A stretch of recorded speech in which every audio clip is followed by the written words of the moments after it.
The Mind Cure by Christian D. Larson. The Cure of Nervousness. Part 4. An important essential in the cure of nervousness is to remove the tendency to think or act unconsciously. Unconscious action, that is, doing one thing while thinking about something else, will produce a divided attention, and a divided attention leads to a decrease in the over of self-control.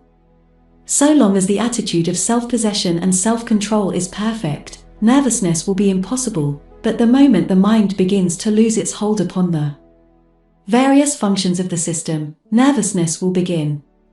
What is called nervousness is nothing but confused action among the nerve energies, and as the mind is the original cause of every action that takes place in the human system, confused action anywhere in the system must come originally from confused mental action.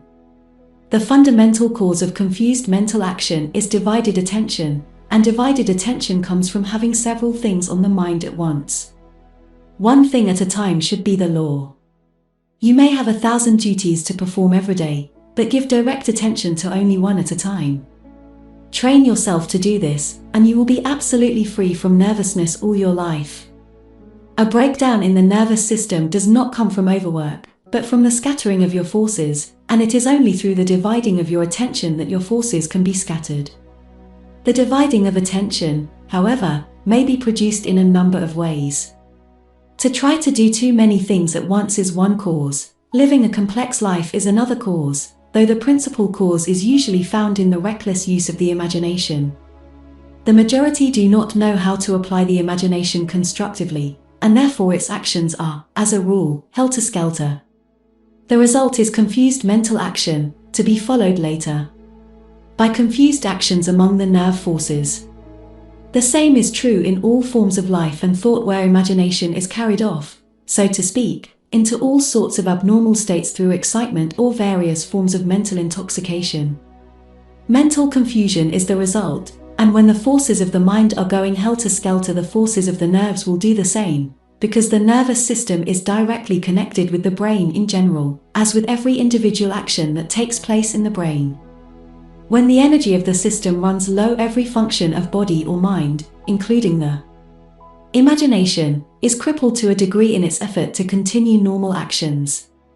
The result is abnormal or confused action, which may be followed by sickness of some kind, or by a nervous breakdown, but the original cause of a lack of energy in the system is not always physical. Physical dissipation, burning the candle at both ends, will reduce the energy of the body, and there is also such a thing as mental dissipation, some of the chief elements of which are anger, worry, excitement, mental depression, despondency, discouragement, reckless thinking, and a reckless imagination. Energy may therefore be wasted, both physically and mentally, but every action of waste comes originally from the mind, because the body can do nothing unless the mind originates the action. To remove the cause of nervousness, there are two factors to be considered. First, the vital energy of the system must be kept full and strong at all times. When vitality is insufficient, normal action becomes impossible. To cease normal action is to begin abnormal action. Abnormal action leads to confused action, and confused action leads to nervousness. Second, mental disorder in all its forms must be removed completely, and this is accomplished by removing the habit of dividing attention. In brief, to remove the cause of nervousness, train yourself to give your whole attention now to whatever you may be thinking of or doing now, and so think and live that your system will be brimful of energy at all times.